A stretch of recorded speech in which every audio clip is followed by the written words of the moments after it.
Trás, Trás, trás, trás, leva e traz, leva e traz, e traz. Leva e atrás. E traz, leva e traz. Isto começa logo bem.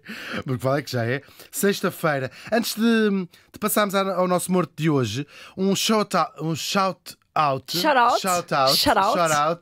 para nós, de vez em quando, sobretudo quando são mortos portugueses e mais recentes, recebemos mensagens de familiares que nos mandam simpáticas. Sim, que nos mandam notificações para nos processarem.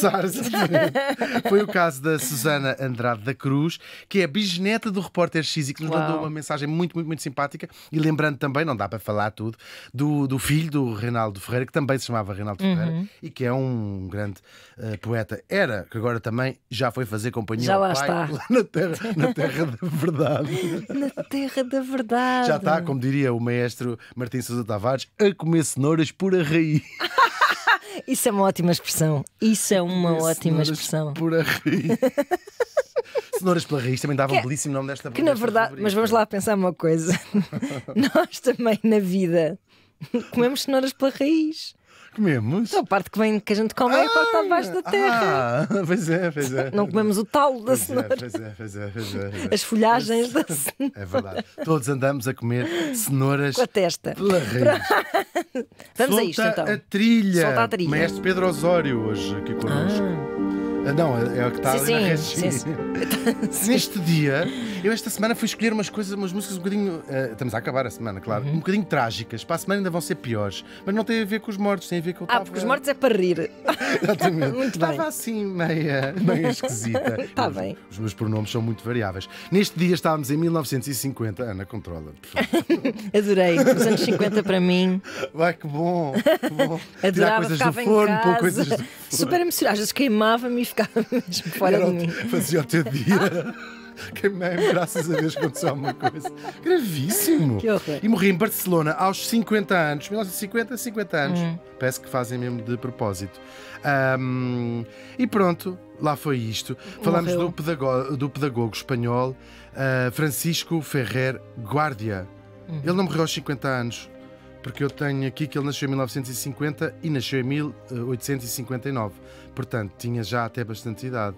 É fazer as contas. Sim, olha, pronto, é assim. Falamos do pedagogo espanhol Francisco Ferrer Guardia. Ele tinha nascido em 1859 em Alella. Alella, eu gosto muito da Alella, com ovo. A cavalo. A cavalo. Sim.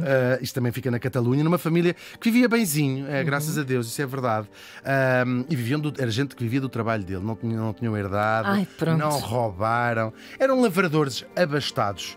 Que é uma coisa que é quase uma contradição em termos. Se pensares na sopa de lavrador, que é aquela sopa muito rica. Pois é, com batata, covinha. Massa às vezes. Feijão. É verdade.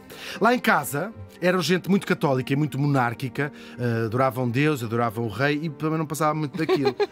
E agora, tanto ele como o irmão, como acontece às vezes, nós já sabemos, não eram nem uma coisa nem outra, nem católicos nem monárquicos, muito pelo contrário. Eles, desde muito novos, foram ativamente anticlericais, ateus anticlericais e mais tarde até antimonárquicos. Lá vamos lá. Os pais mandaram o nosso Francisco, é um homem incrível do século XX mesmo, ir trabalhar para Barcelona, onde ele vai conhecer também aqueles ideais republicanos. Os jovens, de facto, não têm nada na cabeça. O melhor é trancá-los em casa, claro. Que eles vêm com estas ideias. Esta coisa do Generation Gap, já na altura. É verdade. Claro, estamos aqui no final do século XIX, 1870, é por aqui, por esta geração de... Olha, a geração de 70. Também, porque cá foi muito douro. E começam a nascer, já falámos disso tantas vezes aqui, estes movimentos sindicais, operários, republicanos, que vai dar uma grande transformação, sobretudo depois da Primeira Guerra Mundial.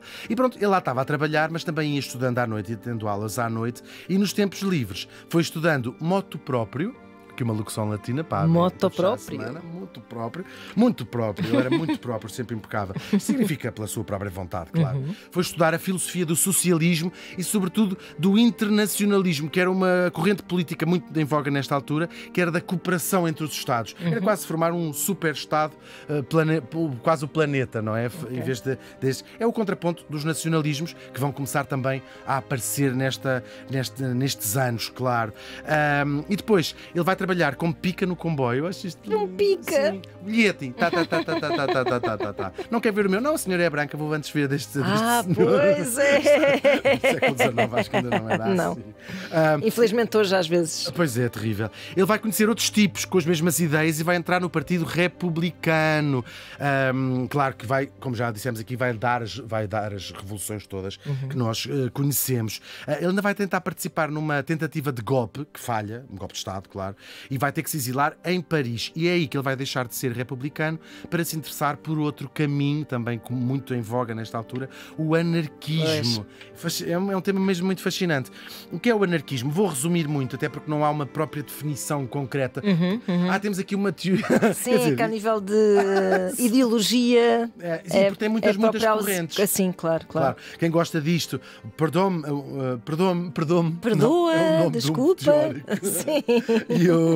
E o Bakunino, o russo. É uma teoria muito interessante mesmo. Mas, resumidamente, é negar e rejeitar qualquer tipo de hierarquia e de controlo sobre as pessoas, seja do ponto de vista político, social também, ou económico. Agora, é tão vaga esta noção que teve muitas correntes da esquerda à direita. Sim, há também anarquias de direita e de esquerda. Apropriações, não é? Dessa ideia. Claro que sim.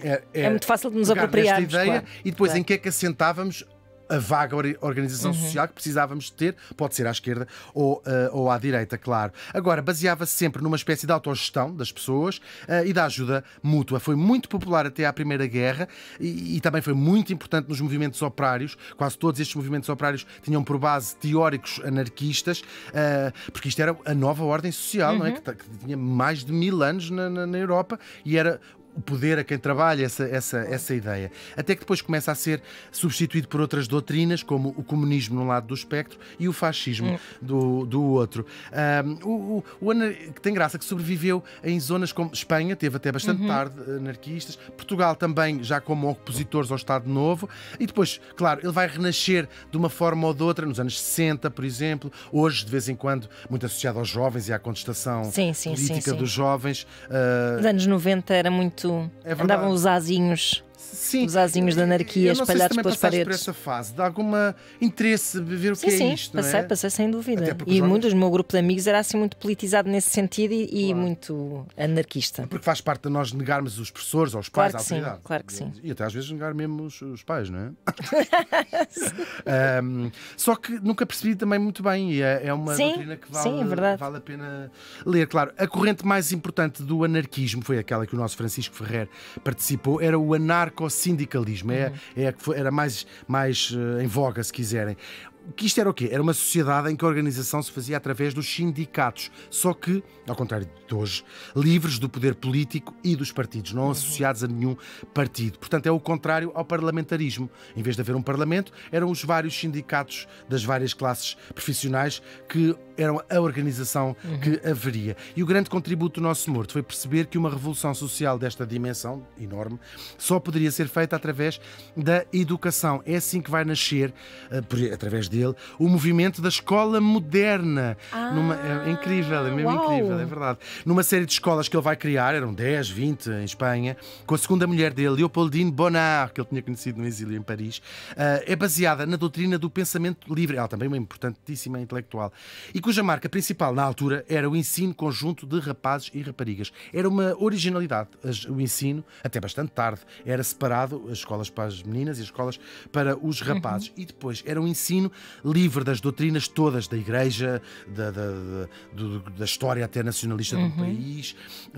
E era um ensino que acompanhava, mas não impunha, o desenvolvimento das crianças. Havia laboratórios, havia uma espécie de pequenos museus, de bibliotecas, claro. Assim, uma atenção à aptidão de cada um, não é? Muito. E desde crianças, e com a importância da interajuda, do livre pensamento, no fundo, e com esta originalidade de pôr rapazes e raparigas juntos, com benefício grande das raparigas também, que tinham uma educação se calhar menos vocacionada para o saber e mais coisas como tirar os assados do forno. Lá está, sem se queimarem. Sim. Como tirar um assado do forno sem se queimarem. Mas olha que não era muito nível diferente 1. disso, não era Sim, muito sim, diferente sim, disso, sim. claro. Isto eram escolas pensadas para a classe operária, só que eles fizeram por eles próprios, era um investimento próprio e, portanto, os alunos acabaram por ser da classe média, intelectualizada e urbana, porque, claro, estas coisas não ficavam de borla e pronto, ficou assim, também era melhor, não estragavam tanto que os filhos da classe operária já sabem. É que já não muda. Nós estamos todos a brincar, todos, ambos. Em Portugal, no início do século XX, também houve destas escolas modernas, também fundadas por anarcossindicalistas, que estávamos ainda nos finais da monarquia, 1908, mais ou menos quando elas começam a abrir, e o anarcossindicalismo era um dos grandes antimonárquicos que havia. Em 1907, aliás, já havia várias escolas destas a funcionar por cá, Lisboa, Porto, Setúbal também, uma cidade da classe operária, muito cheia de operários, e também havia uma pilha de jornais e até vários núcleos anarquistas. Um grande destaque é de trazê-la aqui para a professora Diolinda Lopes Vieira, que dirigiu a Escola Oficina número 1 em Lisboa, seguindo o modelo do Ferrer, que importou para cá. Claro que em Espanha, como em Portugal, estas instituições e o próprio anarquismo eram perseguidas pelos meios mais conservadores, pela Igreja e até pelos movimentos políticos que acabaram por instalar ditaduras de um lado e do outro da fronteira. O nosso Francisco Ferrer acabou por ser a sua principal vítima. Estávamos em 1909 e há enormes contestações em Barcelona. Até explico rapidamente. Espanha estava em guerra com Marrocos, que era parte de Marrocos era uma colónia espanhola, um protetorado espanhol. Os marroquinos começaram-se a revoltar e mandam para lá tropas, então é preciso mobilizar os jovens espanhóis para irem para a guerra em Marrocos. Só que tu podias pagar, imagina, vamos dizer 5 contos, para não ir. O que é que isto acontece? Só os rapazes pobres é que estavam, os filhos da classe operária. Triagem perversa, claro. Terrível e propositada quase. Não é? Sim. E, portanto, os trabalhadores, pela primeira vez desde há muito tempo, revoltaram-se. Greve geral em Barcelona, foram para a rua, queimaram coisas, partiram montras da Chanel, 1909. Atiraram tinta vermelha. Exatamente, para cima do ministro não sei de onde, colaram-se a uma parede de um museu. Não, foi mesmo muito, muito grave. O exército foi chamado a intervir e no meio disto tudo, isto ficou conhecido em Espanha como a Semana Trágica, 150 mortos, é muita gente mesmo, centenas de feridos e quase 2.000 pessoas presas. Sem qualquer prova, o Francisco Ferrer foi acusado de ser o líder desta contestação. Era ótimo para o apagar politicamente, claro. Foi julgado muito sumariamente, praticamente sem defesa, sem advogado. Houve muitos protestos internacionais, quase o compararam com o caso de Dreyfus, que nós já falámos aqui há muito tempo. Os jornais, o The Times, toda a gente dizer o que é que eles estão a fazer? Os espanhóis perderam a cabeça. Mas pronto, não serviu de nada. Ele foi fuzilado no castelo de Montjuïc, em Barcelona, e as suas últimas palavras foram: viva a escola moderna. Uau! Agora ficamos com vontade de... Mas é só que estamos muito cansados. É sexta-feira. Não, por acaso, sabes porque é que me toca? Porque o meu filho anda numa escola com essa corrente. Sim, é muito incrível. E hoje isto é quase o modelo que nós achamos que faz sentido. Em qualquer escola, claro que sim. É o responsabilidade a escola pública, pensamento, sim. Caminho já é este modelo. A memória do Francisco Ferrer demorou-se décadas a ser reabilitada, mas hoje existe um monumento no lugar onde ele foi assassinado. Quem passar por Barcelona, que é uma cidade onde se vai bastantes vezes, lá em Montjuïc, vale a pena ir prestar homenagem a este homem. Há qualquer coisa de impossivelmente romântico, e Ana e eu estávamos a dizer isso no anarquismo, não é? É verdade. Assim, ai que bom, poder mandar. Ai que bom e que medo! Poder mandar toda a gente. Mas há sobretudo um espírito visionário neste homem, na ideia de educar as crianças a pensar de forma livre. E o pensamento livre, como a história às vezes nos ensina, tem este preço. O Francisco Ferrer Guardia morreu faz hoje 73 anos.